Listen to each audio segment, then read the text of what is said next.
Vamos a hacer el recorrido habitual de análisis de coyuntura económica, empezando por el contexto internacional, donde hay algunas novedades, pero la lectura de fondo sigue siendo básicamente la misma.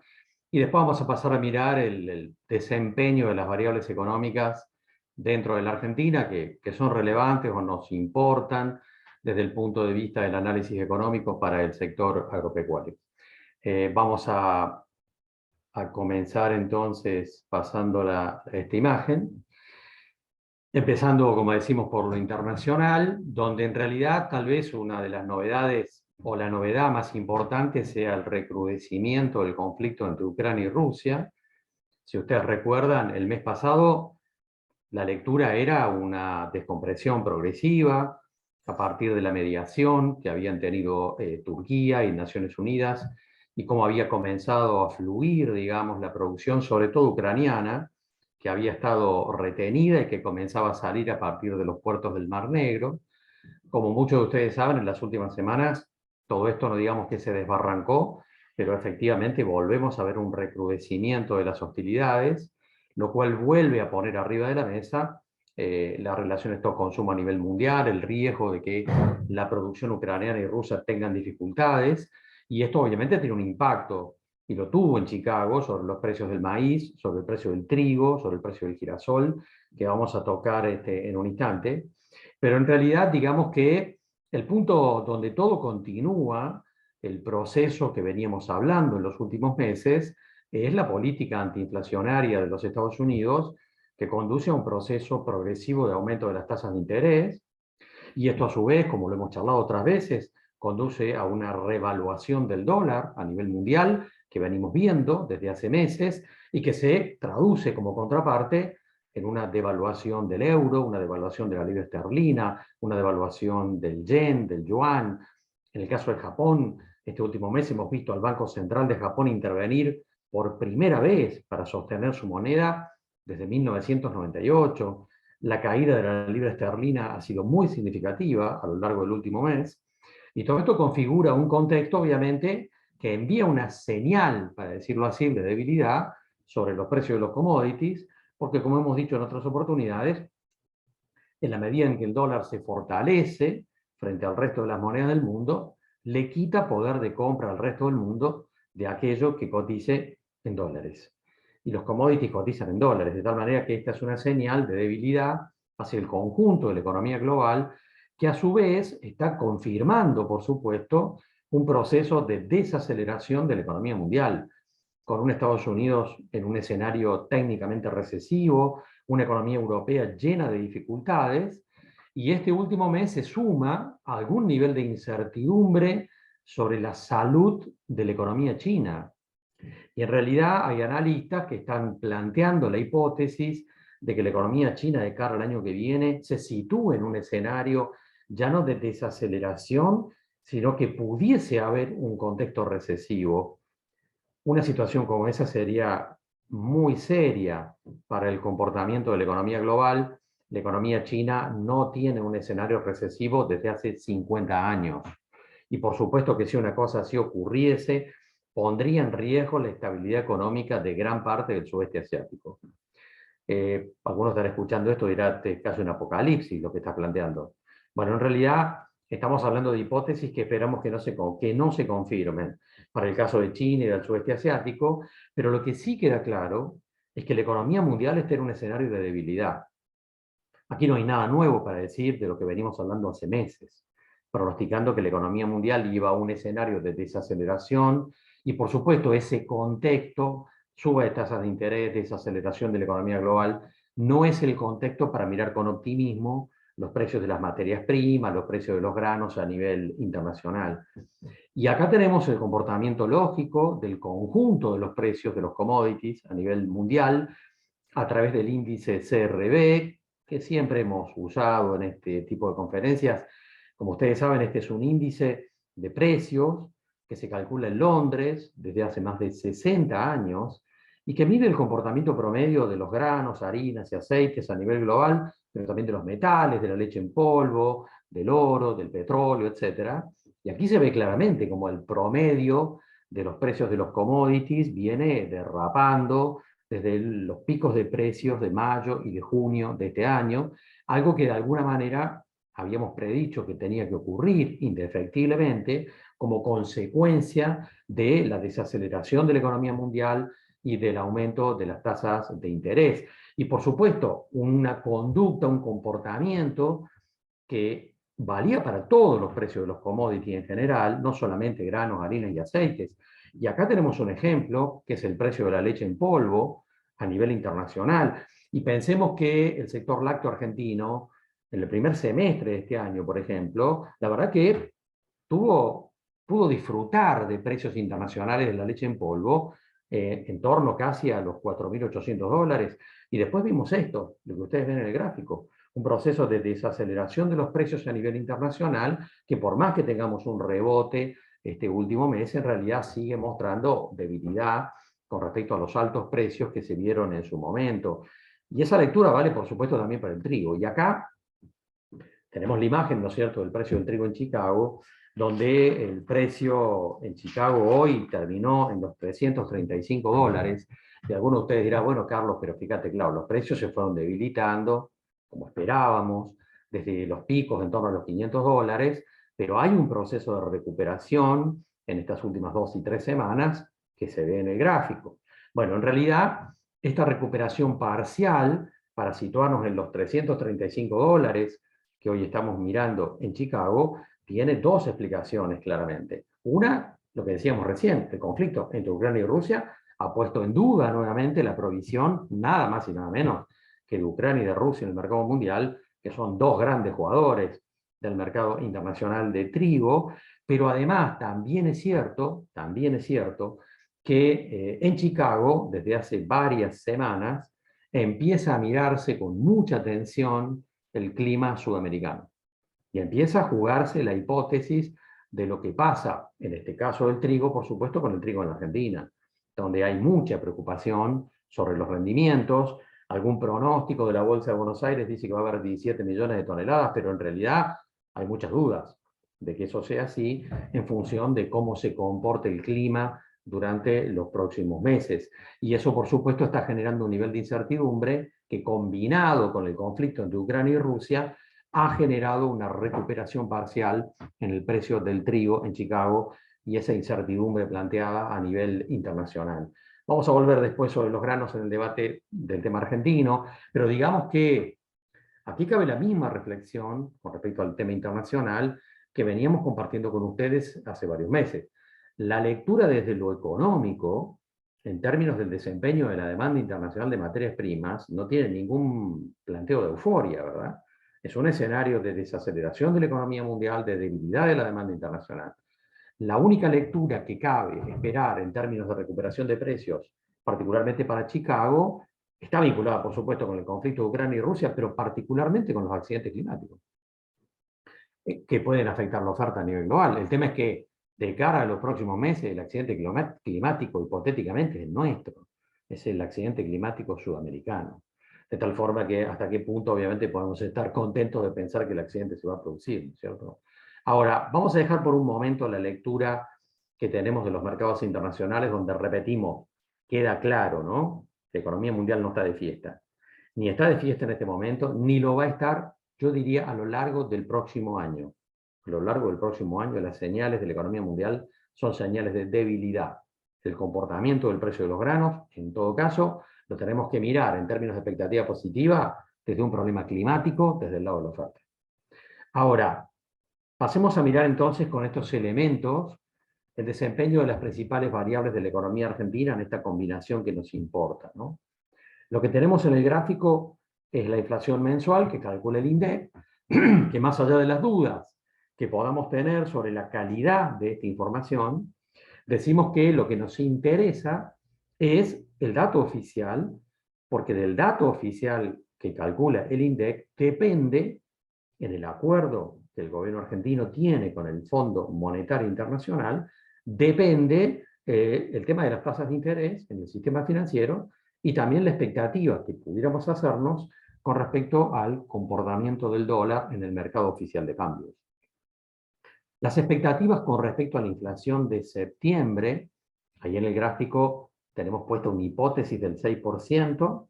Hoy hay un debate fuerte entre las consultoras privadas con respecto a qué va a ocurrir con la inflación minorista en el mes de septiembre, y hay pronósticos que se sitúan en torno al 6%, pero otros que se sitúan en torno al 7%. Es decir, una lectura como que la inflación efectivamente no se descomprime en base a la expectativa que se había planteado el gobierno argentino.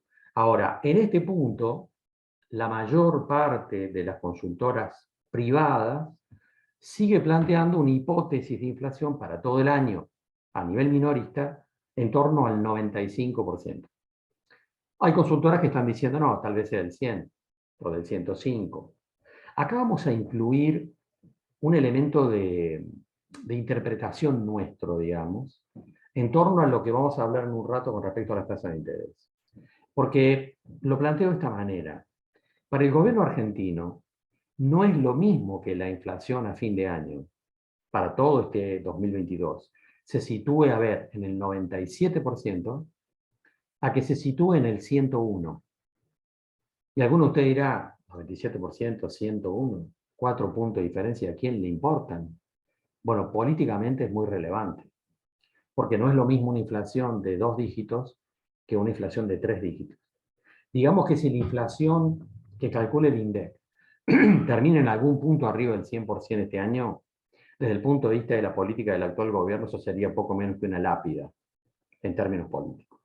Y por eso mi impresión es que van a intentar, por los medios que sea, ya vamos a hablar de medios técnicos en realidad, que podemos hablar, de evitar que se produzca una inflación que se sitúe en los 3 dígitos. Y estamos al límite, dirán ustedes. Estamos al límite de eso. Y eso nos conduce entonces a qué lectura tenemos con respecto al tema de las tasas de interés en el sistema financiero.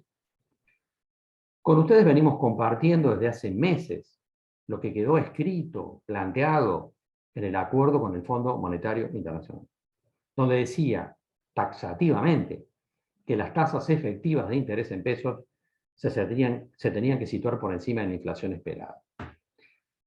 Y por supuesto que el Banco Central ha venido cumpliendo progresivamente con esto que está escrito en el acuerdo. El tema es, hoy un plazo fijo rinde el 75% tasa nominal. Bueno, pero la tasa efectiva, es decir, la que surge de capitalizar todos los meses los intereses, está en el 107%. Y algunos de ustedes dirán, bueno, hagamos unos números. A ver, si la inflación termina en el 95, 97% y ya tenés una tasa efectiva del 107, quiere decir que ya está. Hasta acá llegamos y entonces la tasa de interés ya está en un punto donde van a quedar de aquí hasta fin de año. Mi impresión es que no. Mi impresión es que no. ¿Por qué? Porque un gobierno preocupado porque la tasa de inflación pudiera situarse en los 3 dígitos, ¿qué herramientas efectivas tiene para controlar la inflación? Y la verdad es que muy pocas. Tiene muy pocas herramientas. Y una de las herramientas es subir nuevamente las tasas de interés en el sistema financiero. Ustedes dirán, ¿y para qué? Para enfriar más la economía. Ahora, un productor agropecuario la semana pasada, en un banco importante a nivel nacional, decía, Carlos, usé la tarjeta, tenía que hacer una compra y usé la tarjeta y después miré, y la tasa del uso de la tarjeta me dio el 137%. Bueno, esto ya lo hemos hablado con ustedes a lo largo de los últimos meses. Acá no hay nada de qué sorprenderse. Las tasas de interés en términos efectivos en el sistema financiero se tienen que situar por encima de la inflación esperada que calcula el INDEC. Eso ya está ocurriendo, ya está arriba de la mesa, pero a mi juicio, esta película todavía no terminó. Y un gobierno argentino que está necesitado de jugar alguna herramienta para evitar que la inflación siga subiendo, se va a ver tentado a seguir subiendo la tasa de interés en el sistema financiero. Y como hemos dicho otras veces, acá había que tener sumo cuidado, porque una cosa son las tasas pasivas, yo me puedo alegrar como ahorrista de que la tasa efectiva de un plazo fijo esté en el 107%, pero lo que está claro es que las tasas pasivas también van todas para arriba. Y eso significa la tasa del descubierto en la cuenta corriente, la tasa del canje de cheque, la tasa de las tarjetas. Y esto, por supuesto, es un cambio sustancial con respecto a la política que llevó adelante el gobierno argentino en los 2 primeros años de gestión. Y por supuesto que la foto ahora ha cambiado y la película de cara a los próximos meses va a seguir siendo, va a seguir planteada en esta sintonía, en esta sintonía. De eso no cabe ninguna duda de cara a los próximos meses y de cara al próximo año. Cuando alguien me dice, esta es una hipótesis tuya, no, esto es una certeza. Esta no es una hipótesis mía, esta es una certeza y está claro que a nivel empresa, cada empresa tendrá que tomar este recaudo que corresponde para manejar la liquidez con la debida cautela en términos de mirar su relación con el sistema financiero de cara a los próximos meses. Ahora, el otro punto, por supuesto, que tiene relevancia frente a lo que ocurrió a lo largo del mes de septiembre, tiene que ver con la necesidad que el gobierno argentino tenía de mejorar el nivel de reservas del Banco Central para intentar descomprimir progresivamente el tema de las importaciones, que estaba generando muchísimo ruido y muchos problemas en el sistema productivo. Si ustedes recuerdan, ya habíamos escuchado a Sergio Massa decir que iba a conseguir unos 5.000 millones de dólares a través de una combinación de decisiones que iban a mejorar las reservas del Banco Central a lo largo de septiembre. El resultado es concreto, ¿no es cierto? El Banco Central ha recuperado un nivel de reservas en torno a los 5.000 millones, que surgen no solamente del decreto para la venta de soja a lo largo de este último mes en 200 pesos, sino que también surgen de un complemento de acciones que llevó a cabo el ministro Massa a nivel internacional, digamos, pasando la gorra, realmente, con el Banco Interamericano de Desarrollo, con el Banco Mundial. Algunos de ustedes me dirán, Carlos, pero estás diciendo que mejoraron la reserva a 5.000 millones, no es cierto. No es cierto porque le pagaron al Fondo Monetario la semana pasada y el Fondo Monetario le va a devolver esa plata la semana que viene, una cosa propia de este acuerdo, tan raro, digamos. Pero digamos que efectivamente el Banco Central de la República Argentina ha conseguido mejorar su nivel de reservas tendencial de cara al mes de octubre en torno a los 5.000 millones. Y eso va a permitir, en el corto plazo, flexibilizar el nivel de importaciones. De nuevo, medimos las palabras. Dije flexibilizar, no liberalizar. Y en realidad, la semana pasada hubo una reunión muy interesante entre el ministro Sergio Massa y la cúpula de la Unión Industrial Argentina, que reclamaba, por supuesto, la flexibilización de las importaciones de partes, de piezas y de insumos para un conjunto muy importante de empresas que producen en la Argentina y que estaban frente a la posibilidad de bloquear la producción de sus plantas por no tener los insumos y las piezas y partes necesarias. Y a mí me resultó, no digo muy llamativo porque era lo que cabía esperar, pero sí las palabras que usó el presidente de la Unión Industrial, Funes de Rioja, cuando salió de la reunión con el ministro Massa y lo estaba esperando la prensa, y el titular de la Unión Industrial Argentina dijo, el ministro nos propuso cogobernar las reservas del Banco Central. Ustedes dirán, ¿cómo? ¿Cómo? ¿Cómo? Bueno, ¿qué es lo que en definitiva le ha propuesto el gobierno argentino a la Unión Industrial? Le dijo, mira, yo tengo que racionar las reservas. Entonces, cada mes yo te voy a decir cuántas reservas tengo para utilizar. ¿Y a qué empresa se le va a dar prioridad? ¿Para importar? Decídanlo ustedes, lo negociemos. Entonces, la Unión Industrial dijo a la salida, nos propusieron gobernar las reservas. Efectivamente, la prioridad en términos de importación de insumos en este proceso de flexibilización parcial que cabe esperar de cara al mes de octubre, al mes de noviembre, va a ser negociado entre los funcionarios del Ministerio de Economía y los representantes técnicos de la Unión Industrial Argentina. De nuevo, vamos a lo mismo. Hay un nivel de mayor tranquilidad, vamos a llamarlo así, de parte del Banco Central, dentro de la fragilidad de lo que estamos hablando en términos de este contexto. Pero es cierto que cabe esperar algún nivel de flexibilización adicional, parcial, de las importaciones de aquellas partes, piezas e insumos que se consideran imprescindibles en términos del sistema productivo. En este contexto, las cámaras empresarias le plantearon también al gobierno argentino que restrinja todavía más los dólares para el turismo externo. Es decir, ¿el argumento cuál es? Bueno, a ver, hay restricción de divisa, hay un uso de racionamiento y de repente los argentinos se van a Miami de turismo o a Europa. Son las mismas cámaras empresarias las que le propusieron la semana pasada al gobierno argentino que aumente el impuesto país o que tome alguna decisión para restringir el uso de las tarjetas de crédito en el exterior de los turistas argentinos. Este es el nivel de complejidad realmente que tiene la situación, pero lo cierto es que cabe esperar que este proceso continúe. En este punto, y como ustedes reciben los informes semanales, nosotros estábamos convencidos, por supuesto, que el decreto del gobierno argentino habilitando la exportación de soja a 200 pesos no iba a ser prorrogado. Estábamos convencidos que no iba a haber una prórroga, como lo pusimos en los informes semanales de las últimas semanas, y también estábamos convencidos de que no iba a haber una ampliación, como reclamaban otros sectores, por supuesto. Y acá quiero plantearles una reflexión en torno a la fragilidad, por supuesto, con la que están definidas las políticas en el marco tan particular que vive la economía argentina. Porque ese decreto que habilitó la venta de soja a 200 pesos generó un montón de problemas, como ustedes saben, dentro de las cadenas agroalimentarias.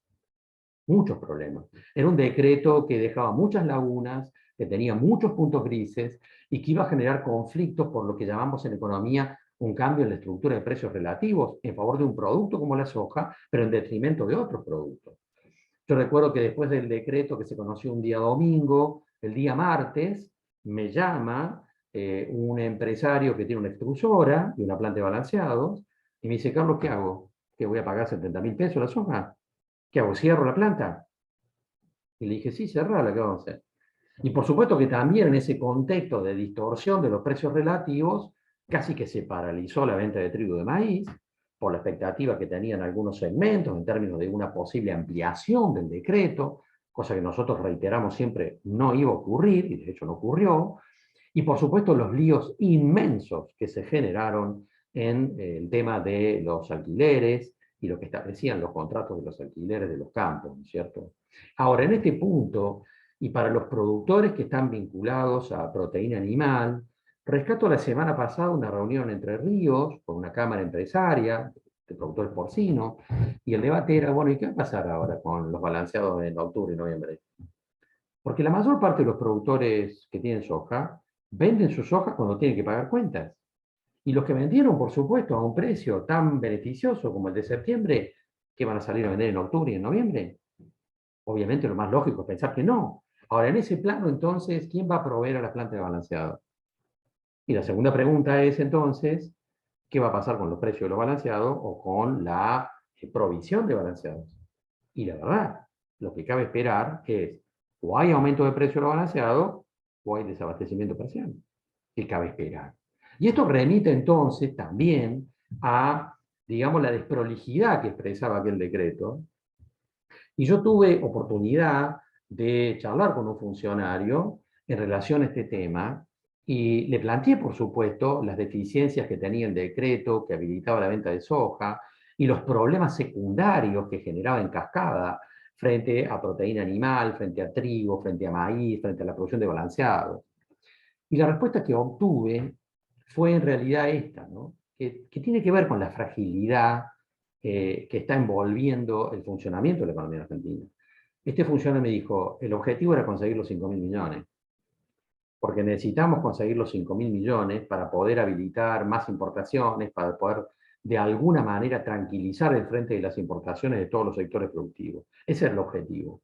Que al hacer esto íbamos a distorsionar otros mercados, como el de los balanceados, como el tema de proteína, íbamos a generar muchos problemas en los alquileres y también distorsiones en el mercado del maíz y el trigo. Era algo que sabíamos que iba a ocurrir, pero teníamos que poner en la balanza si el objetivo de conseguir los 5.000 millones era más importante que los problemas que íbamos a generar. Y esto nos plantea entonces una reflexión, ¿no es cierto?, que es obvia. El gobierno argentino, en el marco de la fragilidad que muestran las variables macroeconómicas, ya no está eligiendo entre una opción buena y una opción mala. Todas las opciones son malas. En realidad, desgraciadamente, la lectura es que el gobierno interpreta que tiene que tomar la decisión menos mala dentro de un contexto donde la fragilidad está claramente planteada de cara hacia adelante. Ahora, retomemos sobre otras variables, más allá de la tasa de interés en el sistema financiero, y la otra que importa obviamente es el dólar. El dólar en el mercado oficial de cambios. Y acá tenemos un elemento de debate con respecto a lo que va a pasar, porque fíjense que la posición diciembre está en 194 pesos en el ROFEC de Rosario. El dólar mayorista, que a fin del año pasado estaba en 102. De tal manera que una posición en el ROFEC de 194 me está marcando una pauta inflacionaria del 90%. ¿Por qué? Y porque el acuerdo con el fondo establece que el dólar en el mercado oficial de cambios tiene que subir en sintonía con la inflación. Bien.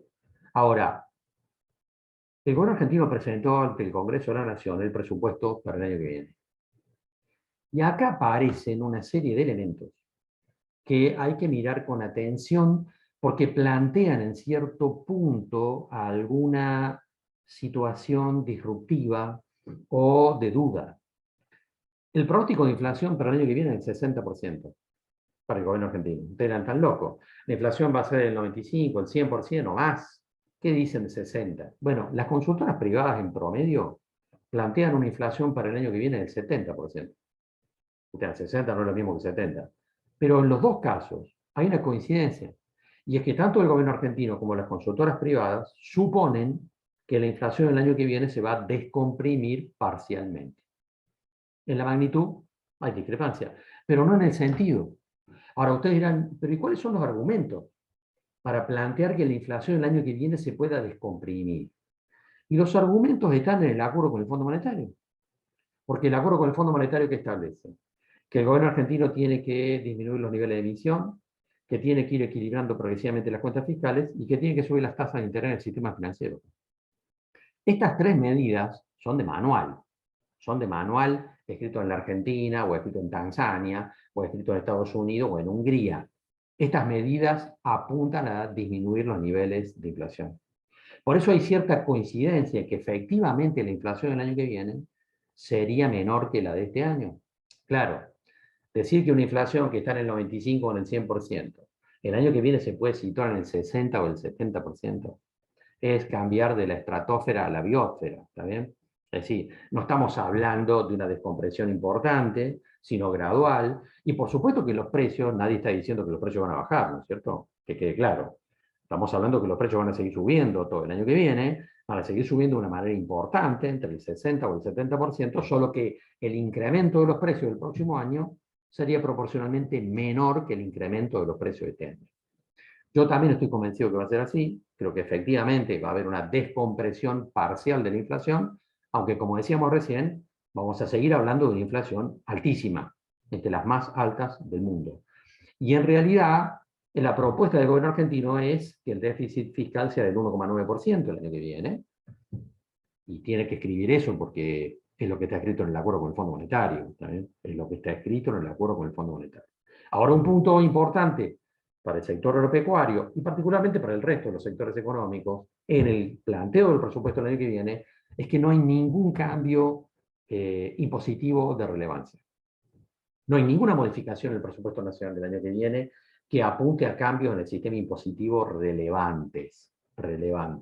Y por supuesto que no va a haber ningún cambio en las retenciones a las exportaciones de los granos. No lo va a haber. Alguien dirá, ¿por qué no? En cualquier momento saltan con esto. No, porque tienen que ir al Congreso, y en el Congreso por supuesto que no lo pueden aprobar, porque ya no tienen la mayoría en la Cámara de Diputados. De tal manera que no hay ninguna chance de que haya un aumento de las retenciones a las exportaciones el próximo año. Y por supuesto, no hay ninguna chance de que bajen, obviamente. Tampoco hay ninguna chance de que bajen. Ahora, el presupuesto nacional contiene un elemento relevante en términos de la expectativa de la economía. Y es la expectativa de que la economía crezca un 2% el año que viene. A ver, vamos a hablar en criollo. Que la economía argentina el año que viene tenga un aumento en su nivel de actividad económica del 2% con respecto a este año, es nada. Es nada. De tal manera que esto tiene una lógica.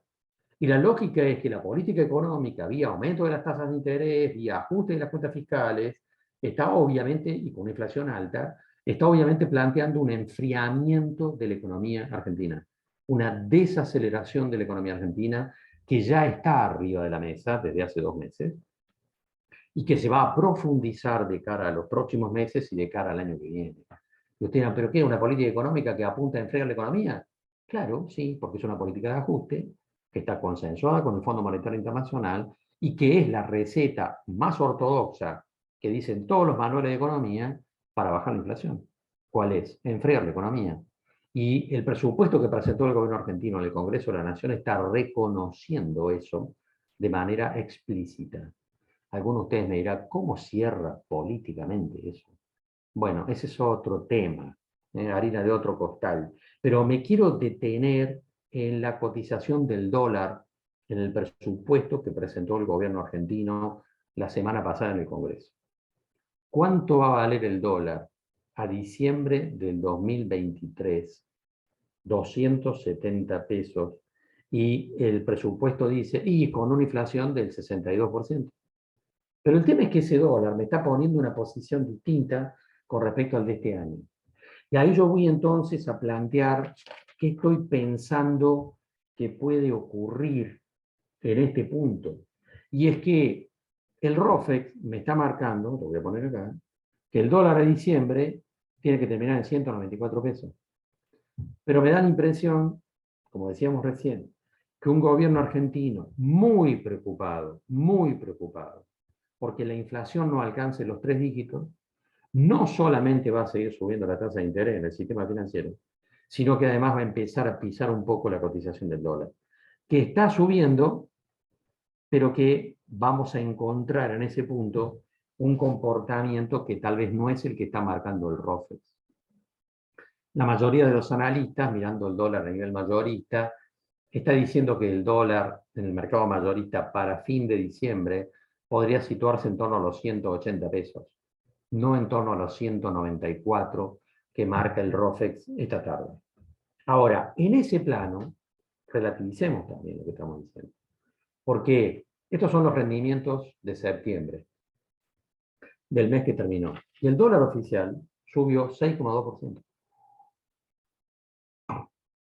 Algunos te mira así, pero la inflación va a terminar en 7. Está bien, pero lo que sí está claro es que el Banco Central está yendo por una aceleración del tipo de cambio oficial en el mercado de cambios. Y la aceleración de septiembre fue evidente, 6,2%, mientras que el dólar blue bajó el 0,7%. El dólar blue siguió bajando hoy en realidad, y lo hemos visto terminar en 284 pesos, con lo cual la brecha entre el dólar oficial y el dólar blue se sitúa en el 90%. ¿Ustedes dirán, entonces va a seguir subiendo, va a seguir bajando la brecha? No tengo idea. Porque lo hemos charlado otras veces con ustedes. Mucha gente me pregunta esto. Me dice, Carlos, ¿de cuánto va a ser la brecha entre el dólar oficial y el dólar blue a fin de año? No tengo idea. La verdad no tengo idea. ¿Por qué? Porque el comportamiento del dólar blue responde a factores que son extraeconómicos también. Lo que sí está claro es la volatilidad.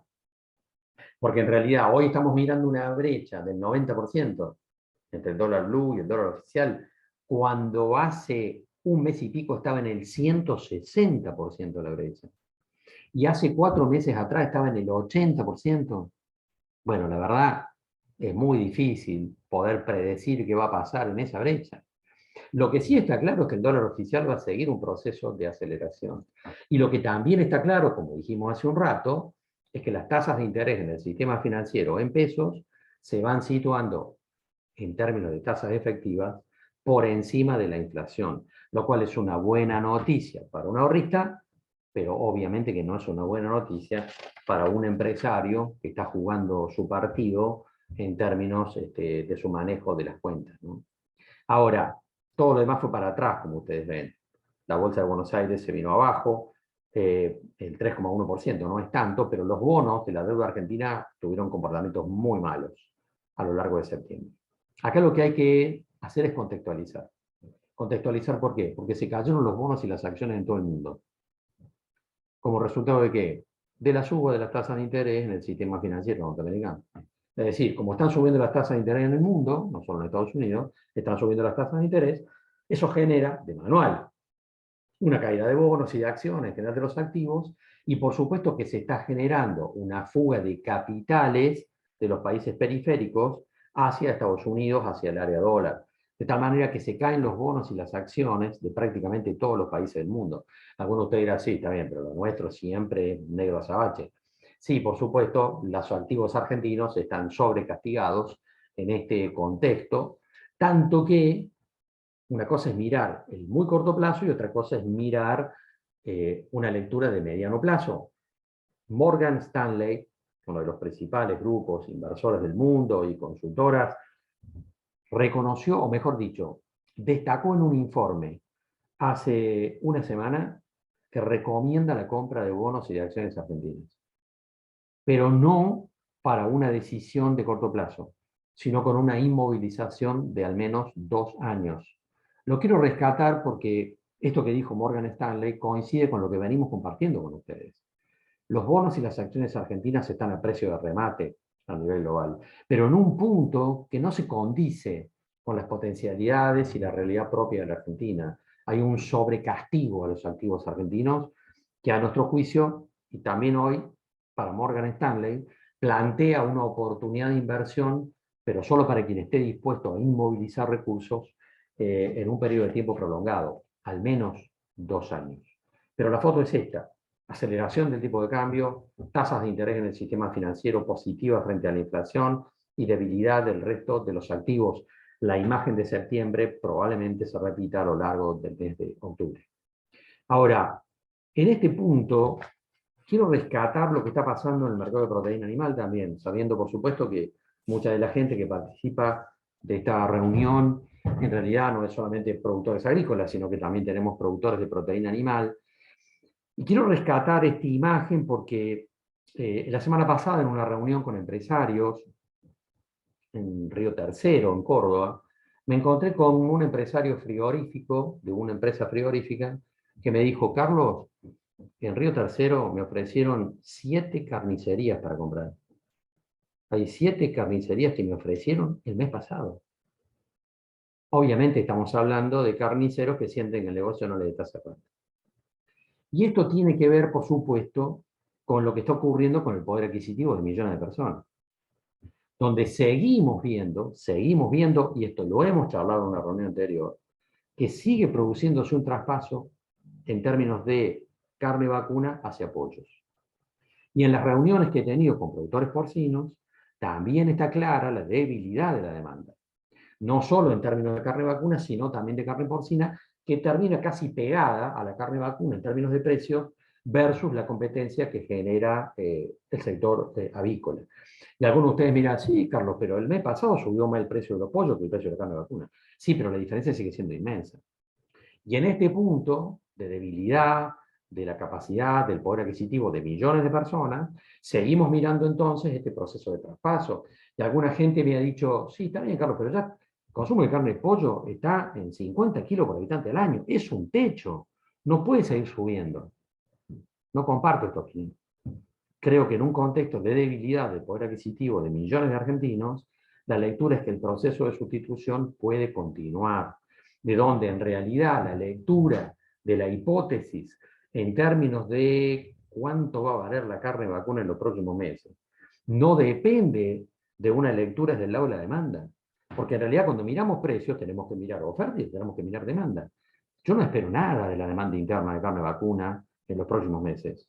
Y hay que agregar a esto que las exportaciones están en un escenario de debilidad de precios. Por los problemas en China, por los problemas que están ocurriendo en todo el mundo, estamos mirando una lectura de debilidad de precios también para la carne vacuna. No hay ninguna lectura eufórica. De tal manera que del lado de la demanda no cabe esperar gran cosa. La cuestión es qué va a pasar con la oferta.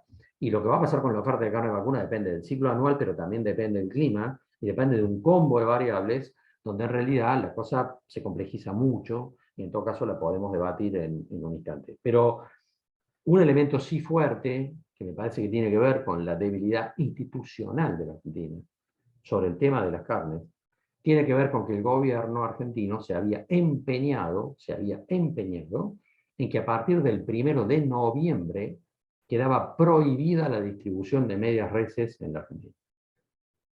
Y esta era una decisión que el gobierno argentino pensaba sostener a rajatabla. Y lo que hay que decir a esta altura es que todos los frigoríficos en la Argentina se pusieron de acuerdo para boicotear la decisión del gobierno argentino. Con lo cual no va a haber desposte a partir del 1 de noviembre y va a continuar la distribución de medias reses. Y alguno de ustedes dirá, bueno, pero el gobierno argentino entonces los va a sancionar. Y me parece que no, porque en realidad no es lo mismo si yo tengo 20 frigoríficos y 3 incumplen la norma, y sancionará a esos 3. Ahora, si de los 20 frigoríficos los 20 incumplen la norma, y va a ser más difícil para el gobierno argentino tomar esa decisión.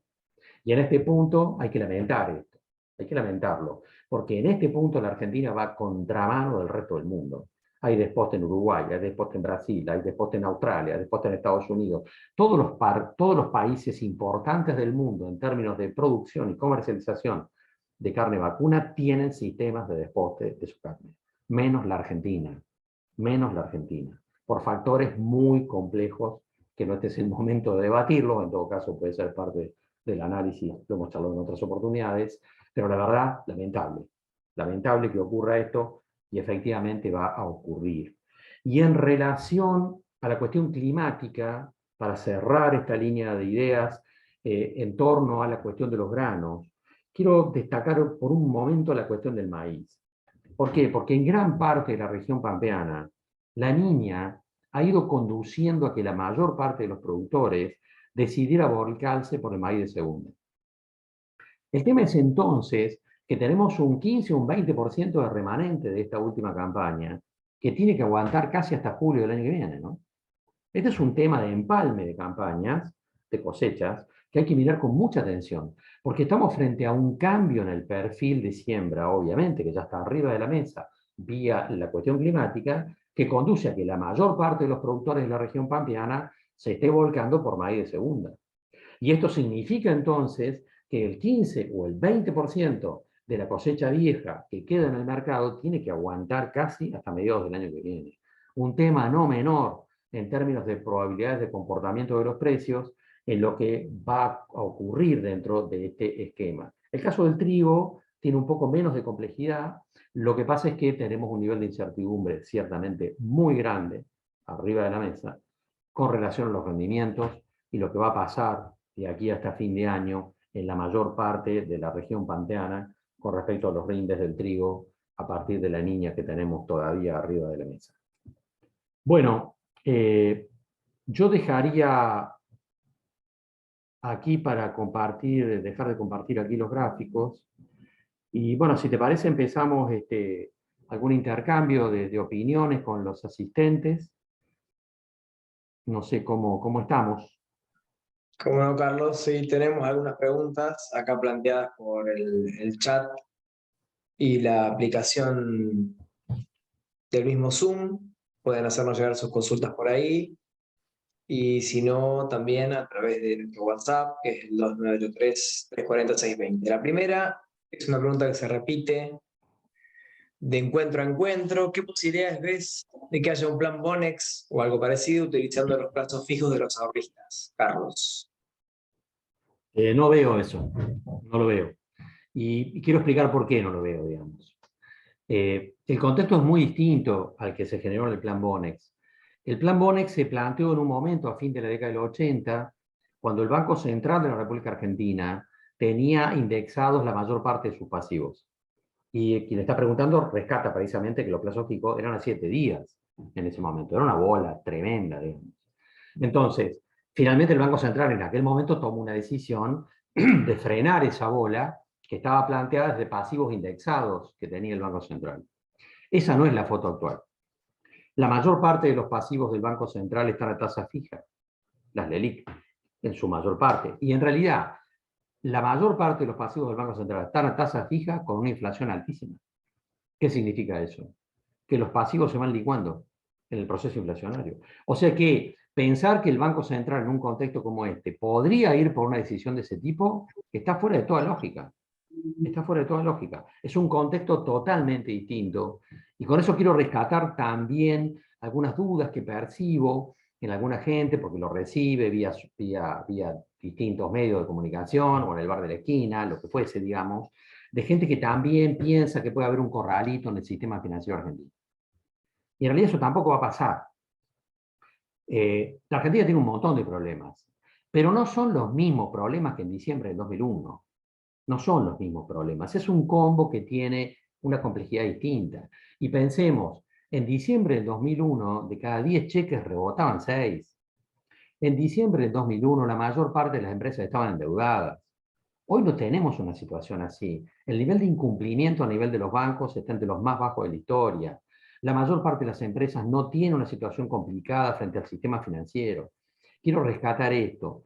La Argentina tiene un montón de problemas, hay un gran nivel de fragilidad, pero no hay riesgo sistémico en el sistema financiero argentino. Yo no veo en el horizonte ningún plan Bonex y no veo en el horizonte ningún corralito en el sistema financiero. Que alguien me diga que de cara al próximo gobierno puede haber algún reperfilamiento de los bonos del gobierno argentino, no del Banco Central, del gobierno argentino, esa posibilidad merece un análisis y habrá que evaluarla a lo largo de los próximos meses, pero particularmente a lo largo del año que viene, digamos. Pero esa es una situación distinta del endeudamiento del gobierno argentino en términos de sus bonos. Pero yo no veo, por lo que dije recién, ninguna posibilidad de un plan Bonex de parte del Banco Central y por supuesto no veo ningún riesgo sistémico en el sistema financiero argentino. No hay ningún corralito en el sistema financiero argentino en el horizonte. José dice, la tasa de descuento de cheques sigue dando negativa. La semana pasada se negociaron con tasas del 68-70%, que a 360 días, con la evolución del dólar ROFEX, sigue dando negativo. Bueno, aprovechalo, porque es un proceso que va a continuar. Como decíamos hace un rato, mi lectura es que vamos a seguir viendo aumentos adicionales en las tasas de interés del sistema financiero en la Argentina, tanto a nivel de tasas activas como pasivas. Hola Néstor, Néstor dice, la tasa de interés seguirá subiendo el año próximo. Vendemos dólar ROFEX, entonces, No te entendí la pregunta. que si la tasa de interés seguirá subiendo el año próximo, vendemos dólar ROFEX. Bueno, en realidad el acuerdo con el fondo establece uno de los puntos centrales de discusión entre el gobierno argentino y el Fondo Monetario Internacional. Fue que el Fondo Monetario se puso muy firme en plantear que las tasas de interés tenían que ser superiores a la pauta de evaluatoria. Y alguien dirá, ¿por qué? Porque los acreedores algún día quieren cobrar. Entonces, uno de los puntos centrales es que tiene que haber un proceso progresivo de recuperación de reservas del Banco Central. Si las tasas de interés del sistema financiero se situaran por debajo de la pauta evaluatoria, entonces un exportador no liquidaría la exportación. Se financiaría en pesos en lugar de liquidar la exportación. Y eso es una contradicción lógica frente a lo que establece el acuerdo con el Fondo Monetario. Entonces el Fondo Monetario, ¿qué le dijo al gobierno argentino? Queremos que los exportadores liquiden. Y para que los exportadores liquiden, la tasa de interés del sistema financiero tiene que ser superior a la pauta de evaluatoria. Esta es la foto que tenemos arriba de la mesa y es la película del próximo año en un acuerdo entre el gobierno argentino y el Fondo Monetario que no es a 2 meses, es a 3 años. Bien. Luis dice, hubo ventas de soja hoy, ¿a qué precio? Soy productor avícola y estamos perdidos con el Speller. Un precio que aconsejes pagar. Bueno, yo decíamos hace un rato, mucha preocupación con respecto a la situación octubre-noviembre, porque como decíamos recién, ¿qué incentivo tiene un productor sojero para vender la soja después de todo lo que pasó el mes pasado? La verdad, ninguno. De tal manera que el mercado de balanceados cierra por 2 vías, o cierra por aumento de precio o cierra por desabastecimiento. Desgraciadamente el escenario para un productor avícola, para un productor porcino, para un productor de huevos, a lo largo del mes de octubre genera mucha incertidumbre, ¿no? Pero estamos frente a un aumento de costos, sin lugar a dudas. Bueno, Martín te pregunta, ¿para economías regionales salen noticias sobre algún tipo de condición mejorada? ¿Puede que haya algún estímulo como baja de retenciones? ¿Ya referiste No va a algo de pasar. eso? Y hubo sectores, por ejemplo, ovino, sector lácteo, sector vitivinícola, que le plantearon al ministro Massa que también querían un dólar diferencial durante un mes, una cosa por el estilo. A nadie, a ninguno de esos sectores le van a dar lo que está pidiendo. No va a haber ninguna medida en esa dirección. El gobierno argentino está dispuesto, todo indica, a anunciar en los próximos días o en las próximas semanas un tipo de cambio diferencial para los sectores de tecnología, venta de software, diseño gráfico, etcétera, etcétera, y también para el sector minero. Está negociando con el sector minero también en esa dirección. Yo la verdad que tuve una conferencia el viernes pasado en Catamarca, y la verdad que cuando uno ve lo que está pasando en el sector minero en la cordillera, hay cosas para asombrarse, ¿no? En términos de inversión, y cómo el gobierno argentino está negociando con grupos internacionales fuertes inversiones en minería en casi todas las provincias cordilleranas, en lo que hace a litio, oro, plata y cobre. Y van a tener probablemente las empresas que operan sobre el sector minero alguna satisfacción en términos de un tipo de cambio diferencial. Pero los otros sectores en el agropecuario no. Claro, bueno, en línea con eso, acá Lucas dice las reservas del Banco Central siguen dando bajas a pesar de la venta de soja el mes de septiembre. ¿Qué estrategias ves para que exista para reforzarlas? Hoy largaron el dólar tecno, o lo anticiparon, ¿habrá Claro, nuevamente un dólar soja o maíz tardío? Perdón, no, o maíz o trigo. ¿Ves algo de dólar específico para esos sectores o esos productos? no lo veo. No veo un tipo de cambio diferente. No veo una repetición de lo que fue el decreto para la soja de septiembre en otros sectores agropecuarios. Ya se había dicho que iba a servir para el sector tecnológico, como se menciona recién, y para el sector minero, porque está dentro de lo que el gobierno argentino está hablando. Pero no veo en el sector agropecuario que se repita esto, digamos. No va a pasar. Bien, bueno, no tenemos más preguntas por acá, tampoco en el WhatsApp nuestro de guardia, así que damos por cerrado, Carlos. El próximo encuentro es en algo más de un mes, primer lunes del mes de noviembre, que veremos Bueno, cómo seguimos. muy bien. Carlos, Un muchas saludo para gracias. todos. Saludos para todos los que nos acompañan. Muchas gracias. Chao, buenas noches.